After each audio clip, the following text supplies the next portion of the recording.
Okay, so that's the end of the episode. I don't know. I mean, I guess it could be, again, I think it's just because, again, time constraints at points leave me with massive unintended breaks between these reactions and these episodes, so I guess it could just be that kind of falling back into watching this show after such a long time. Completely unintentional. I do not mean at all in any way to make you guys wait for so long for this stuff. But yeah, I think that could be the reason why at points I felt kind of distant from this episode. I just didn't feel as much of a lift up from the last episode. I think it kind of, they're definitely still going. I mean, for a time they were going down that path of Debra wants to help Dexter in the way that she thinks is best, and the way that in the best way she sees as possible, and she wants to help him in whatever way she thinks will help him, and do things in best accordance with the law, despite what it is that he does. But I think Dex, I think that they did a good job of actually executing the fact that now Dex has kind of been forced to fall into the habit of having Debra driving him everywhere and walking him everywhere and monitoring him all the time. Like, even at work when she's talking to other people, her eyes, at least a one eye just swivels round to watch him, being like, okay, one eye on the person talking to maintain respect, another eye on Dexter to maintain some kind of monitoring of some sort. And I think that was the opening of the episode. I think was done pretty well, just showing how him just just people doing the most random annoying things. Like the first one, the cashier at the postal office, after telling him to wait 1 second while she sorts out stamps, and then she's like, "Yep, sorry, window's closed." Boom, now your throat's open. And then with Masuka as well, him just constantly asking questions, being annoying, and then Dex just stabbing a pen into his throat and stuff, just little things that just set him off and just annoy him, and it's if you annoy me, you die. That's how this works. That kind of stuff was very well built up, and especially actually showing off all the ways that he would imagine killing such people, but then when he's actually faced with a criminal who's literally just taking the piss and being a dick towards him and giving him attitude, he's like, fine, I'll just fucking choke you to death on the floor then. That one was actually real. That one made the most sense. Someone who's an actual criminal, someone whose anger, who's someone who he's angry towards his anger towards would be justified. That one he would actually try and kill. So yeah, but yeah, I think Dex even made a good point in it, in that scene when he was talking to Debra, him saying you constantly watching me and making sure that I don't have any weapons or any kind of intent to kill is not going to help me. It's just going to make me feel paranoid, and it just makes him claustrophobic. It makes him claustrophobic, him not being able to do what he wants when he wants, having to actually have his sister within a 5-foot radius of him at all times, and just constantly being watched. He eats food, okay, sure, is that next forkful gonna go into his mouth, or he's gonna use it to poke someone's eye out or something that kind of stuff? It can make him feel very, very kind of caged up and like an animal in a corner. So that was that was good to see executed. But I think this one, I think this one, yeah. I wrote this down because I think, and I recognize as well. I think Ray. I think Ray Speltzer. I think the actor who plays him also plays, I think, Marv in Daredevil. He's the one in the Netflix series. He actually makes Deadpool, Daredevil's costume. So the actor for that was the same. But I think this episode, I think it just felt like along with that being a fun kind of days of more future, past, kind of present, because obviously Dexter came out before Daredevil, so the actor was on there before there. But regardless, I think the kind of structure of this episode in terms of the newly discovered dynamic between Dexter and Debra followed somewhat of a Punisher Daredevil kind of thing, the rooftop conversation that Punisher and Daredevil have in that show, and is very, very well contrasted to this. Debra being Daredevil, her being the one that follows the law and believes in the law and its ability to, maybe it screws up sometimes, but for the most part it's there to help them do things in a justified and in a meaningful way. Whereas with Dex, he's much more like the Punisher. He's the one who believes that putting these people down permanently is the only thing that will help, and it's the only thing that works. Punisher's line from the show alone sums up what happens in Dexter perfectly. Like Punisher saying, like, you hit them and they get back up. Like, you like, Debra, like you hit them and they get back up. I hit them and they stay down. Like, Debra works with the police force to put them away in jail. Sure, they get some kind of sentence. Like, if they're lucky enough, they might get a life sentence. If not, they might get a few years, and then they go out on parole, or they get some kind of freedom after that, and then they're just free to do whatever they want all over again, simply because, society thinks that they've served enough time for them to, have changed in some way. But with Dexter, he's like, he knows better than that. He knows that these people and the kinds of people he hunts down are similar enough to him that they will not change, they cannot change, and most of them don't even want to change, and, as soon as they get out, they'll just be back to their old ways anyway, but probably, maybe being a bit more cautious. But, he hits them, he locks onto their case, he tracks them, he vets them, he finds them, he takes them out for the count, and more and more people live, like the victims who could be alive during the criminal's prison sentence will die after the criminals get out. So yeah, and that's even if, like, they're actually, lucky enough to have the criminal go down into the justice system. Like, sometimes they can escape the court case, they can win the court case, and they can just go walk out freely again. So yeah, very, very kind of Punisher versus Daredevil there. And I think this episode had a nice kind of little switcheroo on it. Like, in the last episode, it was about Debra kind of, like, attempting to teach Dexter one or two new ways of controlling his bloodlust and doing it in a way that she could monitor him. But this time, it was like, with this one, obviously, it was like, it's fair to say that, looking at this like a standard TV show, one episode a week, so there's like a week's break in between the story itself, so maybe like a full week of actually having lived with Deb and lived under her rules, and it's enough to drive Dexter crazy after a week. So, after that, like, the next week, Dexter tries to, explain that kind of frustration and that kind of pain to Debra, and he tries to, teach her his code and teach her the way he does things, and that's why he lured her to the bar. Being like, I've caught on to Speltz's file, I know what he does, I know how he does it, so, and I think I was fooled for a second. I thought it was going to be a case of, like, so I've locked onto the criminal, I know how he does things, so, you can arrest him. And I think, in hindsight, that wouldn't work. Like, she can't really arrest him before he's committed the crime.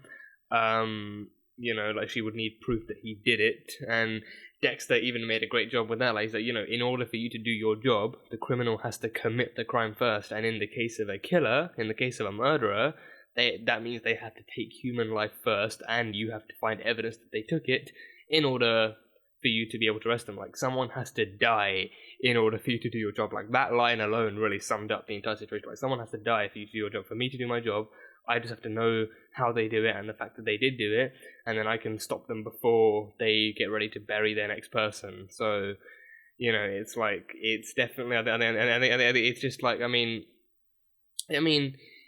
again, like, I think it makes sense, because I think you wouldn't be able to, and you couldn't be able to arrest someone on, like, some kind of false pretense, or, like, on the thing like, oh, I think he's gonna kill again, and I think he hasn't really changed. Like, you'd have to actually wait for them to, like, break free of whatever kind of rehabilitative chains that society's put them in. You have to wait for them to prove to society. You have to wait to be able to prove to society that this person is still doing this whole thing, so we have to take him in. And then he'd just get arrested again, and that would be the thing. I mean, unless they've, like, killed, like, many people consecutively and then brutally enough to be a murderer or a serial killer, then, I mean, in that case, I think it would have to be a much more severe and high kind of death toll for them to be on death row.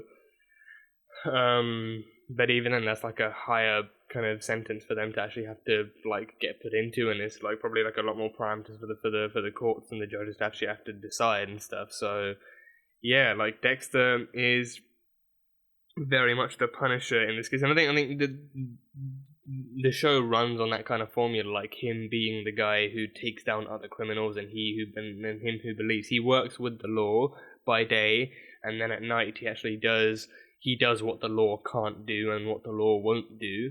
No matter how much convincing you try them, he knows, like, the law can't be manipulated that way. No one can be talked into killing a killer, no matter how badly they want that justice or vengeance. That they have to still serve the law.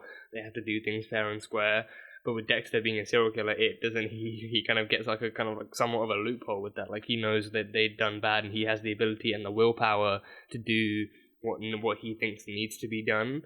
So he goes forth and does it. So that in that sense, this episode was actually, I think, structured pretty well. With the tables being flipped, and this time Dexter trying to teach Deb how it is that he does what he does, and like how it works.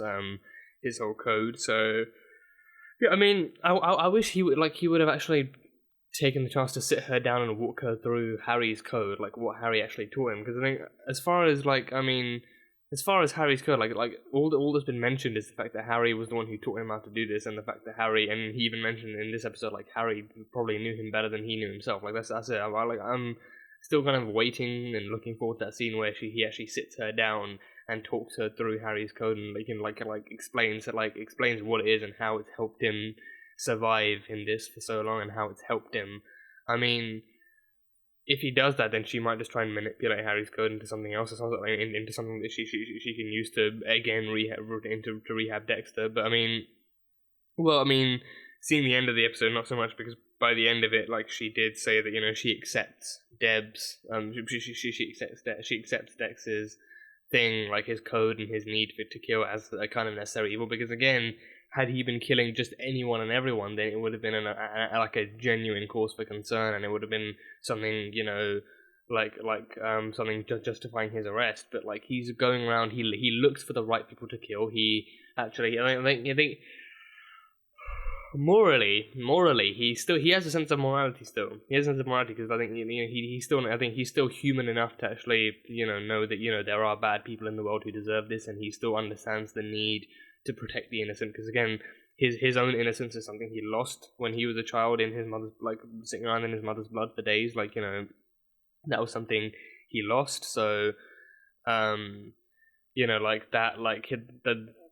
kind of innocence and purity in a human is something that he values, and he knows and he can recognize. So innocent people innocent people are a part of society that he feels very, very obligated to protect, as both a forensics person and as a killer. So him being a killer, it's just like a result of what he does. The fact that he goes around killing consecutively and in this way is what makes him a serial killer. But he doesn't do it with the intent of evil, or with the intent to take away what he considers as human life. He does it with the intent to take out criminals, to take out the trash, like he said. So he does still have a sense of morality. He doesn't just kill just anyone and everyone. He knows who deserves death, and he knows who deserves the blunt side of his hammer and stuff, or like the pointy end of his knife.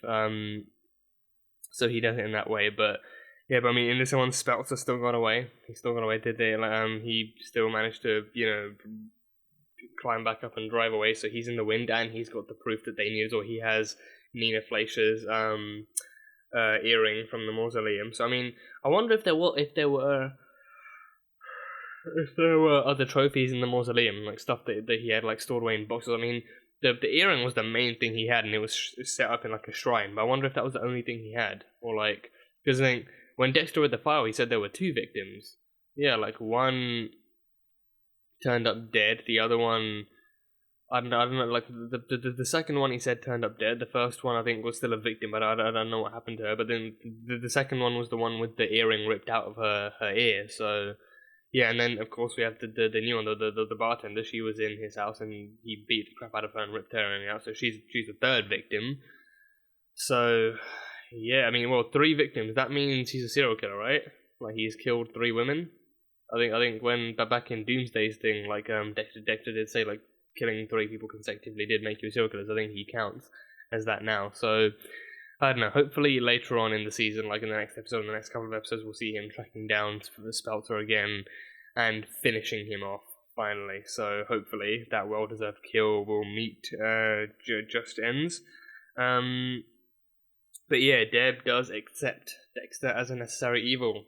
She does see him as someone who's doing the right thing in what is arguably the wrong way. He is helping people by taking out the people who hurt them, but at the same time, it's he is realistically no better than the people who kill. He's still taking human life. He's still kind of, he's still kind of taking the law into his own hands. And besides from being, but besides from actually working for the police department, besides from actually working for Miami Metro, he has no other jurisdiction in that sense. He has no right or like no kind of legal or like visible kind of like badge or any reason to be judge, jury, and executioner, but he plays that role anyway, and he does it to actually make sure that the world can still do what the law can't, and he can still take out the bad people in Miami. So yeah, she accepted him as a necessary evil, but I think she also accepted that their relationship can never be the same again. What he's done, what he has been doing for all these years, is going to say, like, not only what he's been doing, but her knowledge of what he's been doing for all these years is severely going to affect their relationship. So we'll see exactly where and how things go from there. But that was that.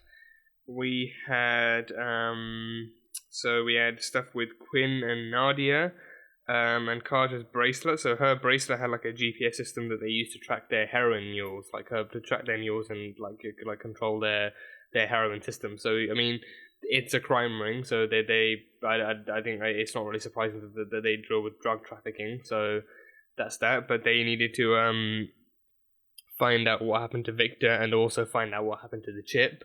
So they tracked the chip to Dexter's boat. And then who had to be there? Who just had to be there? No one but Lewis Green. None other than Lewis Green. But Lewis, I mean, his life was screwed up by Dexter, like twice. Like first he's fired from his job for having the hand sent back to the to Miami Metro, under the guise of it being like under the guise of it being a fake hand and stuff, and the recipient not being happy with the final product. So then the Masuka found that out and he fired him almost basically immediately. So I think it was crafty, but it was also it made sense. Like Lewis was the one he originally that Masuka originally tasked with actually finding the hand. So it would have made sense to him that Lewis would say that Lewis originally told him I couldn't track down the arm and get it back again, but I could erase any sense of the sale. So I mean, had he bought it from the person who bought the arm, then he could have easily wiped out both sales. So I mean, it made sense. Not that he actually did, but he actually it made sense for them to go for it to be pulled off that effectively. So yeah, and Masuka doesn't have the best kind of luck with interns, so that worked out. And then not only with work, but with Jamie as well. So I mean, I was wondering when we first saw that kind of that vlog on his laptop in the last episode when Dexter was surfing through his laptop. When we saw that vlog, I was wondering, wait, when does this take place? Because this means that he either cheated with Jamie or he just ordered a random hooker. But then he tried to lie. He tried to lie that it was before they started dating, and then completely forgot the fact that he was in that exact video, he was wearing the same t-shirt that Jamie bought him for his birthday. So not only did he lie, but he also just doesn't really care enough about Jamie to remember the nice things that she does for him as his girlfriend. So yeah, that was yet another piece of fuckery-do by Dexter Morgan. So then after that, so he lost his girlfriend and he lost his job. So after that, he decides to take his game straight to Dexter himself and try to sink his boat with a drill. And then of course, and then of course being in the wrong the wrong place at the wrong time, he also happens to run into Isaak and his men. And not only I mean, well, Isaak and Dexter had a brief run-in at the strip club, the briefest of brief run-ins, but I believe that was somewhat fortuitous because now he's already met Dexter, he's seen his face. Doesn't know his name, but he's seen his face, so he already recognizes him in that stance. But then, when Lewis is being threatened with death by Isaak, he just unveils the truth, okay, this isn't my boat, I lied. I'm trying to screw with this guy's life. He's called Dexter Morgan, works for the Miami Metro. He's screwing up my life, so you can go screw up his. So he spills all those beans, and then I was half expecting them to kill Lewis. I thought he would go. I thought he would be as so brutal as to actually drive the drill into his skull, like he did with Thingy, the bodyguard. What was his name? Crap. the other bodyguard, the fuck, what was his name? Tony Rush. That's it, Tony Rush. I was thinking like Tony Strong. Like, no, that doesn't make sense. Tony Rush. Just like he killed him, he didn't drive the drill into Lewis's head, but he did blow his brains out with a silenced pistol on the boat. And luckily, I don't think that will be traced back to Dexter's boat, because he did tell the manager guy to actually get rid of the body. So I think he will just clean up the evidence and leave Dexter scot-free. But I think, well, I mean, if the boat does belong to Dexter now, he knows that Dexter was then the one responsible for actually getting rid of Victor's body. So then he knows that Dexter is the real culprit he needs, but he can't have any witnesses either. He can't have Lewis going around telling people he was harassed by some guy in a suit, so he needs to get rid of Lewis as well. So he got rid of him. So then, and also I think he doesn't want Dexter to go down so simply as to just be caught on murder caught as the culprit for Lewis's murder, and have that being tied back to him. If Dexter is really the guy he's after, and he's the one who killed Victor, which he is, he's gonna want to be able to take. He's gonna want to be able to take down Dexter himself. He's gonna want to be able to question him and then kill him accordingly himself. So he doesn't want Dexter to go down as simply as in the arms of the police. So yeah, so saving him only to kill him later. So yeah, but I think that means that by the next episode we should have yet another kind of interaction between Dexter and Isaak, with more questioning and stuff going on. So yeah, we'll see exactly how that kind of stuff goes. But we had that. So Lewis is gone. Dexter no longer has to worry about Lewis. Lewis is dead, and I think he's just probably gonna. I mean, they're gonna dispose of his body, so I think he's probably gonna be missing, confirmed, dead afterwards. So that's that. What else did we have? We had Hannah McKay, who was the former teenage girlfriend of Wayne Randall, the one that he went around on the killing spree with, and she changed her life. And she's played by Yvonne Strahovski. So, I mean, I again, the last name, I'm hoping I'm pronouncing that one right, but I think I have seen her in other places. I think she is in Chuck. She's in Chuck. I haven't seen Chuck myself. I know somewhat of the premise for it, but I haven't seen Chuck. But she was. I think I've seen that she's in Chuck in like posters and stuff. And she's also. I think I saw her like a while back in like a horror movie of sorts. I think she was like in He's Out There, like where she's with her kids and some dude is like, it's in like a place out in the middle. It's one of those typical horror thriller movies. Like a family goes out to a house in the middle of nowhere to try out like a vacationing thing, and then a killer's on the loose and all that kind of stuff. It's an alright horror film. It's actually an alright film, but I've seen her in other places, so I recognised her face almost instantly. But yeah, so she is Hannah McKay, and she kind of gave Dexter the nerves. She's the pretty lady that gave Dexter the nerves. Like, Dexter was actually, fumbling on it. Like, he fumbled and dropped the first swab onto the floor, so he had to get a new one, and then stuff like that. And so she actually made him kind of jittery. So that's one of the first few times I've seen him actually nervous around someone, especially a woman. So yeah, and of course, like Yvonne Strahovski, like she's no like basic name. She is like a fairly big actor. So like, I don't really think I don't think they would bring a name like that into the show if they're only going to have her around for one episode. I think it would be a waste of her abilities as an actor, and a waste of an actor's abilities in general. But yeah, I think bring her in. I feel like they'd want. I mean, if they are going to do more with her, they'd obviously want to bring in someone who can actually handle the role and actually do the role justice. So I think for that reason, they're likely going to bring her back for more. And I think, again, like that interaction that her and Dexter had doesn't really seem like a one-off thing either. Like, they did talk quite a bit too. So, and they kept things to a last name basis. So I feel like that's kind of build up to them actually being comfortable enough and finding it necessary to be on a first name basis at some point. So I feel like something's going to happen. I feel like something might well happen to them, but I think the Wayne Randall thing, I just didn't really think that would be stretched out beyond the last episode. I thought him committing suicide would be where they left it off. I thought that would be where they left it off, but apparently no. I think first step being his mother bringing in all of the mementos from his old kills and stuff like the trophies he kept buying from the people he killed with Hannah.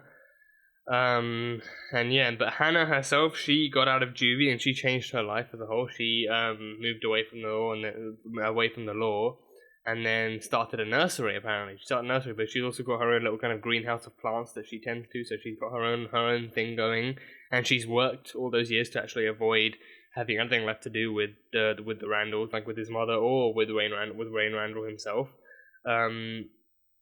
So yeah, she's got her own life going. So now, but it seems like, I don't know. It seems like it's gonna intertwine with Dexter's at some point. Like, I don't know. Maybe she's gonna remember something and she's gonna want us to talk to Dexter, and stuff's gonna go down from there. But I don't know. We'll see. We'll see how things actually progress. But that is Hannah McKay. But yeah, the Quinn and Nadia stuff. I don't know. I feel like that's gonna be a whole redo of the Trinity thing. Like, what was her name? What was Trinity's daughter's name? I think she was played by Courtney Ford. I know that much, but what was her actual name? What was her name? Christine. That's it. Christine Hill. Yeah. It was on the tip of my tongue. I was like, Courtney. It starts with the same letter, like around about the same amount of letters that Courtney, like Krista, like that's something. But Christine Hill. That's it. Christine Hill. Yeah, the Christine Hill thing, I mean, that was like her getting close to Quinn and her generally just still being in contact with Trinity, and her still here, like she killed Lundy for her father as well, like to help keep him off the radar. So yeah, like that kind of stuff. I feel like not because Nadia is inherently bad, but I mean she did reveal the truth to Quinn. Like, okay, the people at the Koshka Brotherhood, they want me to get close to you to find out what you know about Victor and all that stuff. So, and then Quinn made the deal that he would tell her enough that she could go back and give them enough information, but then she could also help him with his case as well. So. Yeah, I feel like, I mean, again, not because Nadia is bad herself, but because the people she works for are bad. Like, that's going to trace back to him, and then he's going to be in a shitload of trouble. I feel like it's just going to be a Trinity. It's just going to be Christine all over again. It's going to be Christine Hill all over again. It's going to be Trinity all over again. I'm hoping she doesn't die because, again, she is not inherently bad. She deserves to live her own life and also achieve her dream of being of starting a dog walking business. She wants to do that. Let her fulfill those dreams. But I feel like it's just going to go down that path all over again. So, yeah, I mean, Quinn doesn't really have the best luck when it comes to love. He really doesn't. Like, with Deb, it went south so bad. And then it took him the entire rest of the season to even pick himself up from that. And before that, Christine, it went bad with her. So he doesn't have the best luck. He does not have the best luck at all with love. So yeah, so I don't know how this stuff is gonna go, but yeah, that is pretty much all I have from this episode. I think I think moving forward, we're probably gonna see a lot more of like Debra presumably letting Dex do what he wants. Probably just Debra letting Dex do what he wants, letting him actually kill, letting him actually do what he needs to do, so long as like no one else gets hurt, and her still monitoring, and her still, I don't know, I mean, I highly doubt she's going to help in any way. She's not going to help, but I think she's just going to, I think she's probably going to keep her distance to help her process her own, like to help her process her own like perspective of this stuff, and then just still good. I think she's not really going to be able to sleep much, knowing that Dexter's probably out there killing someone else. But at the same time, it's a necessary evil. He's killing someone who deserves to be killed, someone who actually has taken human life and done all sorts of other stuff. So.